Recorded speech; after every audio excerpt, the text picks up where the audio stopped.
कैसे हैं आप सभी लोग। एक बार फिर से स्वागत है आपका हमारे YouTube channel study with Yogesh में। क्लास शुरू करने से पहले कुछ बहुत ज़रूरी, बहुत कीमती वर्ड्स आपके लिए बोलने हैं, कुछ महत्वपूर्ण शब्द बोलने हैं। इन शब्दों को सुन लेना सभी छात्र, ठीक है। देखिए, कल मैंने आपको मॉडर्न हिस्ट्री की क्लास दी थी, क्लास नंबर शायद 5th होगी। उससे पहले वो पुरानी क्लास भले ही 1.5 साल पुरानी थी, लेकिन वो मैंने डेप्थ में ही पढ़ाई थी, आप उसको देख लेना। मॉडर्न हिस्ट्री की क्लास अब हम शुरू कर देंगे, ठीक है। यानी अब मॉडर्न हिस्ट्री रुकेगी नहीं, उसके साथ हमारी ज्योग्राफी की क्लास चल रही है, वो भी चलेगी।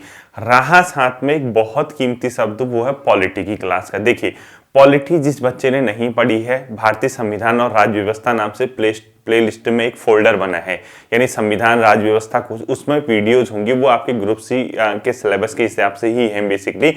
उन टॉपिक को आप देखना। अब रहता है बात, जैसे राज्यपाल सिलेबस में नहीं दिया है, मुख्यमंत्री मंत्रिपरिषद नहीं दिया, हाई कोर्ट नहीं दिया, ऐसे कितने टॉपिक ऐसे हैं, राज्य विधानमंडल नहीं दिया है, इनका क्या करें, ये भी पढ़ के जाना है। क्योंकि ये अभी जैसे सिलेबस में नहीं दिया, कुछ समय पहले एक पेपर देख रहा था, उसमें उसी से क्वेश्चन आया था। राज्यपाल से क्वेश्चन आ जाता है, मुख्यमंत्री विधानसभा विधान परिषद से क्वेश्चन आ जाता है, राज्य के बजट से क्वेश्चन आता है, हाई कोर्ट से क्वेश्चन आता है। तो फिर क्या हम लोग उसी सिलेबस के भरोसे रहे? नहीं, ऐसा बिल्कुल नहीं करना। पॉलिटी के अंदर आपके 3 से 4 टॉपिक बचे हैं जो डिटेल से पढ़ाने हैं, वो मैं कराऊंगा, ठीक है। हो सकता है 1-2 क्लास आपकी इस होली के टाइम पे मिल जाएं, 2-3 क्लासेज होली के टाइम पे उसमें मिल सकती हैं, किसकी? पॉलिटी की। साथ ही साथ इंडियन हिस्ट्री यानी मॉडर्न हिस्ट्री स्पेशली जो सबसे ज्यादा आता है, और उसके साथ ज्योग्राफी हमारी चल रही है, ठीक है। बस्ती इकोनॉमी। तो आपको मैं एक वादा करता हूँ, आपसे कमिटमेंट करता हूँ, मैं बच्चों इतना जानता हूं कि कब अपनी गाड़ी की गियर को चेंज करना है। देखिए, अभी आपका एग्जाम डेट नहीं आई है, यानी अभी हाल फिलहाल में 1-2-2.5 महीने तक पेपर नहीं होना है। तो मान के चलिए जिस स्पीड से पढ़ रहे हैं ठीक है, लेकिन जब पता लगेगा, थोड़ी सी सुगबुगाहट होने लगेगी कि पेपर इस तिथि को है, तो मैं आपको टर्न लेते हुए आपके फैक्ट पे आ जाऊंगा। क्योंकि ओवरऑल हमें एग्जाम निकालना है, यानी जो मेन फैक्ट हैं एग्जाम की दृष्टि से, चाहे जीएस के हों या हिंदी के किसी की भी हो, हम लोग क्या करेंगे? जीएस के फैक्ट पे। आपको मुझ पे भरोसा है ना? मतलब एक बार यार दिल खोल के कमेंट सेक्शन में लिख लीजिए कि सर आप पे हमको भरोसा है या नहीं है, बता दीजिए मुझे। अगर है, पिछले 18-19 महीनों से मैंने आपको धोखा नहीं दिया, तो आपको क्या लगता है कि अब मैं आपको कभी धोखा दूंगा?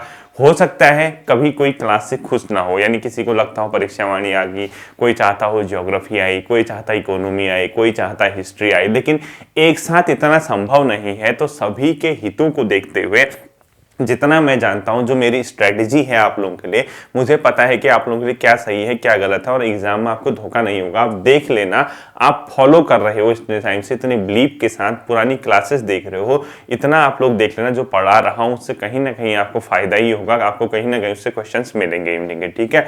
तो अब नेक्स्ट वीक से मॉडर्न हिस्ट्री वगैरह की और ज्योग्राफी क्लासेस आपकी शुरू हो जाएंगी। हाँ, होली के टाइम पे थोड़ा आपकी क्लासेस का डिस्टर्बेंस रहेगा, यानी डिस्टर्बेंस का ये मतलब नहीं कि आपकी क्लास नहीं आएंगी। उस टाइम पे आपकी कुछ क्लासेस पॉलिटी, कुछ हिंदी, कुछ उत्तराखंड, इस प्रकार से पैटर्न पे आएंगी, लेकिन आएंगी आपकी डेली क्लासेस, आप फिक्र मत कीजिए, ठीक है।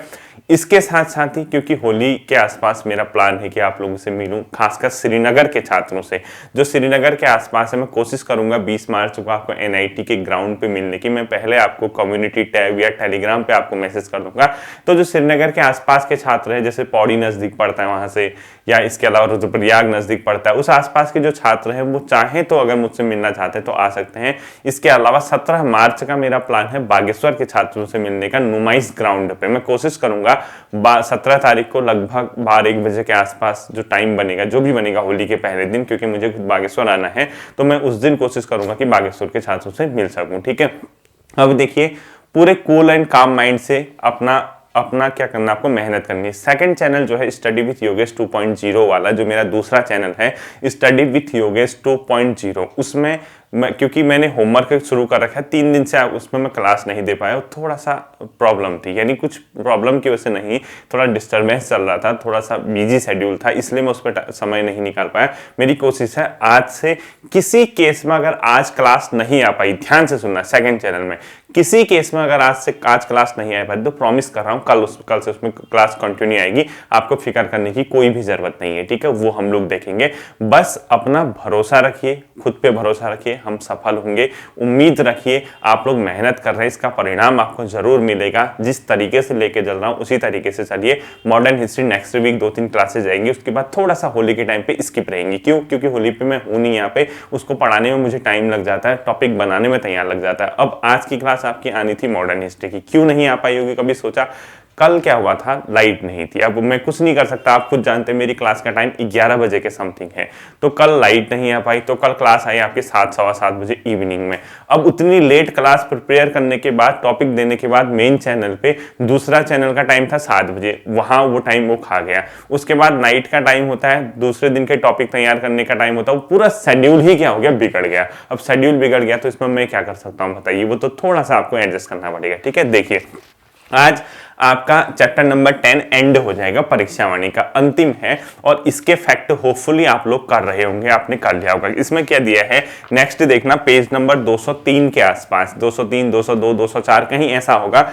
प्रमुख पारंपरिक परिधान इसने सिलेबस मतलब टॉपिक में लिखा है, यानी इसने बुक में लिखा है प्रमुख पारंपरिक परिधान। परिधान मतलब ड्रेस कोड, जो परंपरागत रूप से जो बहुत पहले से चली आ रही है, जो हमारी कल्चरल है उससे संबंधित। अब देखिए, इस टॉपिक को जो दिया हुआ है प्रमुख पारंपरिक परिधान वाला, क्या इसको पढ़ना उचित है या नहीं है? देखिए, बहुत हार्ड है, बहुत रेयर केस है परीक्षा वाणी में इस पोर्शन से कि प्रमुख परिधान पारंपरिक परिधान से आपके एग्जाम में प्रश्न आए। बहुत मुश्किल है, बहुत रेयर है, ठीक है।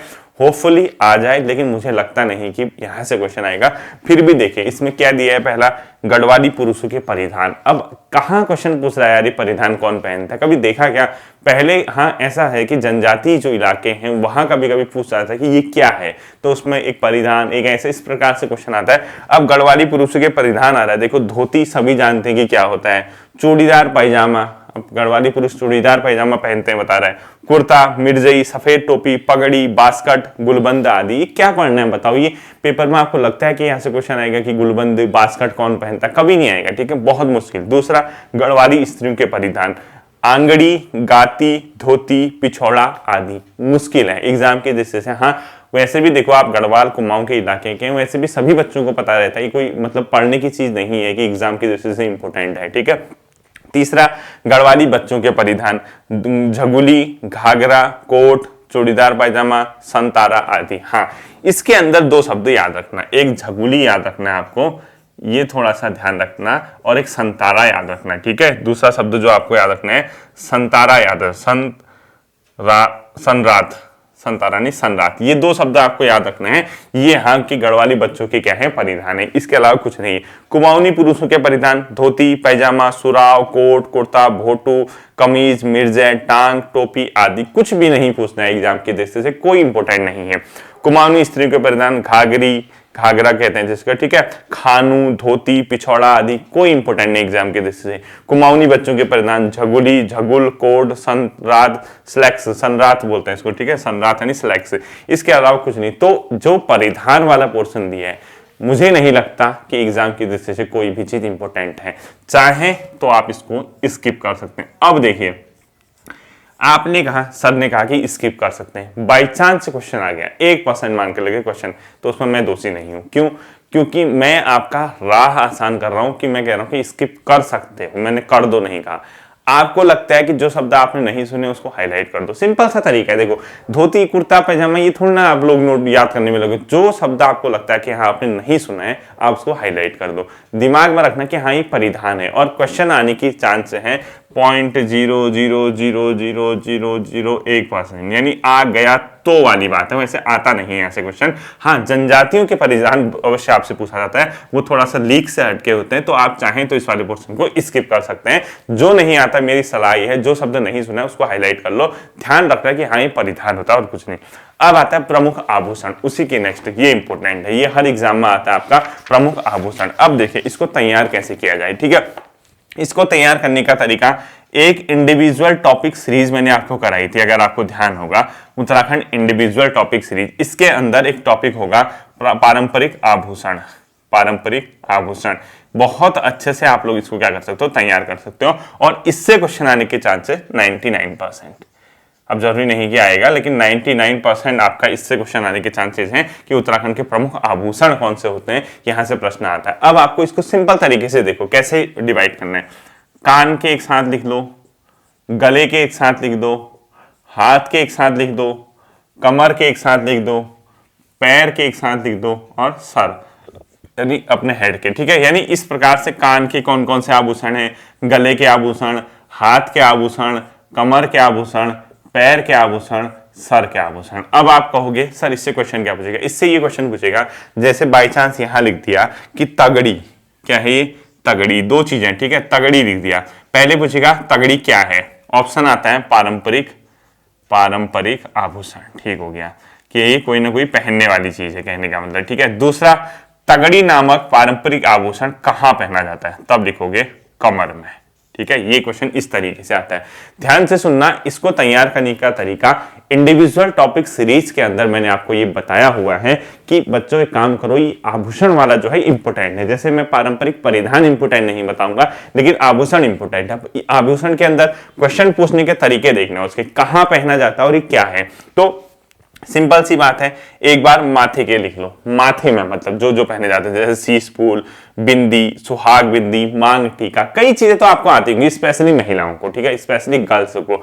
उसके बाद कान के लिखे हैं, मुरखुली, बुजनी या तुग्यल, कुंडल, गोरख, फुली, नाक के। ठीक है, इसके अलावा नाक के अलावा गले के तिलहरी, चंद्रहार, हंसुला, गुलबंद, चरे या चर्यो, इसके यहाँ कंधों के, शिवनिया सांगल, कमर, इसके यहाँ कमर के, कमर जोड़ी, तगड़ी, इसके अलावा हाथ के धगुला, कलाई के पौंची, गोखले, बाजू के हाथ में। तो इस प्रकार से इसको पूरी के तरीके से आपको कैटेगराइज कर लेना। बहुत सिंपल है, एक बार पढ़ोगे सब दिमाग में बैठ जाएगा। मैंने आपको ये इंडिविजुअल टॉपिक सीरीज उत्तराखंड के प्लेलिस्ट में एक फोल्डर होगा, वहां आपको ये कराया होगा, आप इसको अच्छे से तैयार कर सकते हैं। ठीक है, इसके बाद आता है प्रमुख सांस्कृतिक संस्थान, यानी उत्तराखंड में प्रमुख जो कल्चरल अपने आप में इंस्टीट्यूशंस हैं वो कौन कौन से हैं। देखिए, संस्कृत साहित्य एवं कला परिषद राज्य की संस्कृति के सभी पहलुओं के विकास, संरक्षण और प्रोत्साहन के लिए सन 2004 में देहरादून में इस परिषद का गठन किया गया था।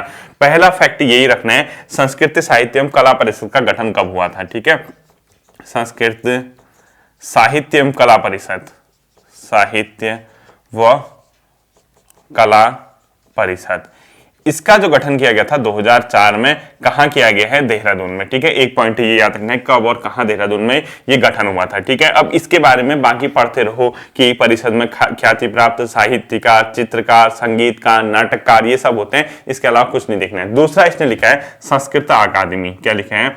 संस्कृत अकादमी। ठीक, संस्कृत अकादमी के बारे में देखो, राज्य में संस्कृति के विकास हेतु मुख्यमंत्री की पदेन अध्यक्षता वाली, यानी संस्कृत अकादमी का पदेन अध्यक्ष कौन होता है? सीएम होता है। लिखो, संस्कृत अकादमी का पदेन मतलब चेयरपर्सन जो होगा, ठीक है, जो सीएम बनेगा वही इसका अध्यक्ष होगा, हमेशा ये याद रखना। पदेन अध्यक्ष सीएम होता है, एक पॉइंट ये याद रखना। इस अकादमी का मुख्य कार्य स्थान हरिद्वार स्थित जयराम आश्रम संस्कृत महाविद्यालय को बनाया गया, यानी बेसिकली जो इसकी वर्किंग है, यानी जो वर्क प्लेस है इसका, वो हरिद्वार में है। बाकी इतना नहीं पढ़ना है आपको संस्कृत अकादमी के, यानी यही देखना कि हरिद्वार में इसके कार्य मतलब अकादमी है और मुख्यमंत्री इसका क्या होता है? पदेन अध्यक्ष। इसके बाद दिया है विश्व के सर्वश्रेष्ठ संस्कृत पुस्तकालय तैयार करता है, ये इसके बारे में दिया, ये कुछ नहीं पढ़ना है। राज्य अभिलेखाकार, यानी राज्य के जो मेन अभिलेख है वो कहां पर स्थित है? ठीक है, राज्य अभिलेखाकार, देखिए राज्य अभिलेखाकार, यानी राज्य अभिलेखाकार के बारे में क्या दे रहा?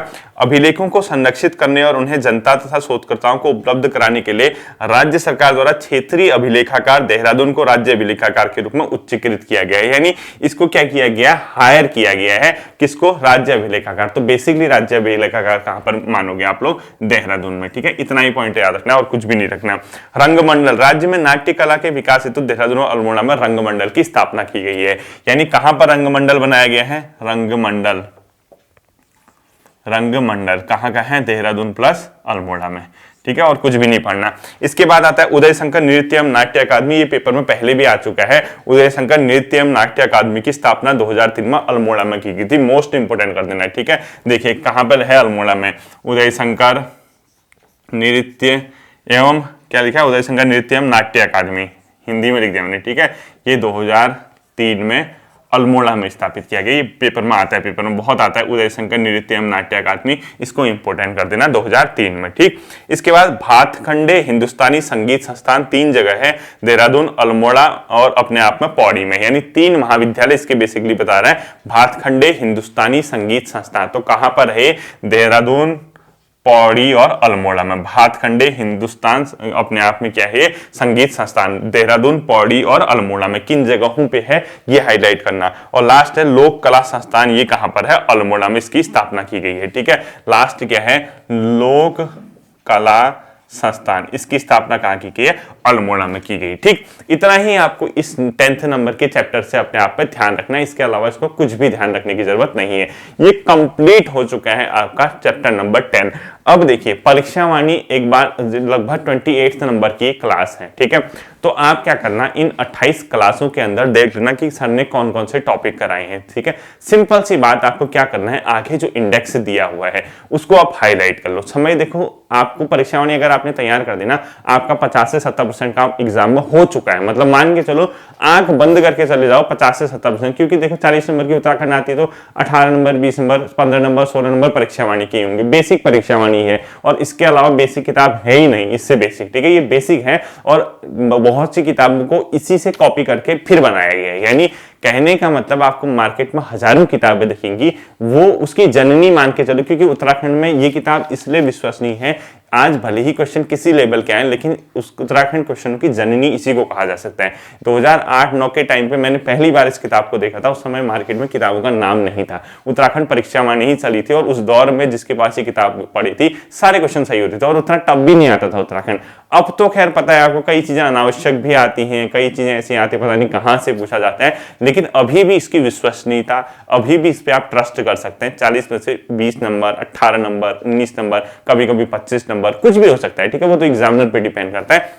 अब देखो आप क्या करना, जितने मैंने परीक्षा वाणी के आपको अभी तक के टॉपिक कराए हुए हैं उसको आगे जो आपका इंडेक्स है, इंडेक्स में हाईलाइट करना है। पहली बात, उन चैप्टर के एंड में जैसे इसने एमसीक्यू दिए हैं इसी पेपर में, इसी वाली किताब में एमसीक्यू दिए हैं, उन सब के आप लोग क्या कर लेना है? एमसीक्यू कर लेना है। यानी आपको क्या क्या करना है, एक तो ये एमसीक्यू लगा लेने हैं जितने चैप्टर मैंने कराए हैं। ठीक है, अब इसके परीक्षा वाणी की अगली क्लास सीधे आपको होली के ड्यूरेशन में मिलेगी, क्योंकि होली में आपकी पॉलिटी की कुछ क्लासेज आएंगी, आपकी हिंदी की कुछ क्लासेज आएंगी और आपकी परीक्षा वाणी की कुछ क्लासेज आएंगी। ठीक है, 8-10 क्लासेज, तो एमसीक्यू वाला पूरा कर लेना। साथ ही साथ जो स्टार्टिंग में जो आप परीक्षा वाणी पहला चैप्टर खोलोगे उससे पहले बहुत से वन लाइनर दिए हुए हैं, ध्यान से सुनना, बहुत से वन लाइनर दिए हुए हैं। जो जो चैप्टर आपके हो चुके हैं, जो मैंने करा दी है इन 28 क्लासेस में, उनको हाईलाइट करके उसके वन लाइनर कर लेना है। यानी स्टार्टिंग के एमसीक्यू के साथ साथ क्या करना है आपको? वन लाइनर करना है। ठीक है, स्टार्टिंग के वन लाइनर और एमसीक्यू करोगे तो आपका कॉन्फिडेंस लेवल क्या हो जाएगा? बहुत ज्यादा बूस्टअप हो जाएगा। अब इसी चैप्टर को देखो हमने कंप्लीट किया। क्वेश्चन क्या दे रहा? ईश्वर पूजा की जागर पद्धति प्रमुखता होती किस राज्य में होती? उत्तराखंड। कितनी बार बताया मैंने जागर। दूसरा, राज्य के निम्न में से कौन सी जगह काली और गोली नदी का संगम होता है? जौलजीबी। और मैंने बताया भी था जौलजीबी का मेला लगता है नवंबर के माह में। कब से जौलजीबी का मेला शुरू हुआ? किसको जौलजीबी मेला शुरू करने का श्रेय जाता है? सारे क्वेश्चन इसी में है। अगला, गढ़वाल पेंटिंग पुस्तक किसकी? मुकुंदीलाल। बहुत बार बताया, कब पब्लिश हुई, क्या पब्लिश हुई, सब वही होता है। ठीक है, भले ही ये बेसिक क्वेश्चन है लेकिन क्वेश्चन तो ऐसे ही आते हैं ना, कुछ क्वेश्चन हार्ड आएंगे लेकिन बेसिक तो यही है। अगला देखिए, कौन सी मुकुंदीलाल द्वारा नहीं लिखा गया? 4 किताबें बताई थी मैंने, 3-4, some notes on Maulana Mukundilal, Garhwal paintings Mukundilal, Garhwal school of paintings Mukundilal. देखिए सब वही क्वेश्चन है। निम्न में से कौन चित्रकार गढ़वाल शैली से संबद्ध नहीं है? हीरालाल, मंगतलाल, ज्वालाराम। ये सबके सबके नाम बताए थे, मौलाराम के वंशजों के नाम। कवि चित्रकार मौलाराम चित्रकला की किस शैली से प्रसिद्ध है? गढ़वाल शैली में। मौलाराम का नाम तो आपने गढ़वाल शैली में ही सुना होगा ना। इसके बाद देखिए, निम्नलिखित 4 पर्वों में से किसे उत्तरांचल में संतान के कल्याण के लिए मनाया जाता है? भिरौली। भिटौली जिसको कुमाऊं में कहते हैं भिरौली। ठीक है, संतान कल्याण हेतु जिसको मनाया जाता है। गढ़वाल क्षेत्र में लोक नृत्य में कौन सा उस समय किया जाता है जब हाल ही में विवाहित दल की प्रथम बार मायके आते? थड़िया नृत्य। ये सब कराए थे मैंने आपको। सुमेलित कीजिए तथा दिए गए को सही उत्तर कीजिए। बगवाल, चैती, ग्वालेदेव और मोस्टमानु मेला। ठीक है, ये कहाँ कहाँ किन जिलों में लगते हैं ये आपको अच्छे से समझ आ गया होगा। ठीक है, तो ये था आपका परीक्षा वाणी का एक अंतिम चैप्टर जो अभी इस क्लास का था। ठीक है, होपफुली आप लोग उसको अच्छे से तैयार कर लेंगे। क्लास छोटी थी, थोड़ी बिजी होने की वजह से। फिर मिलता हूं आपके साथ अगले सेशन में। अपना ध्यान रखिए। Thank you.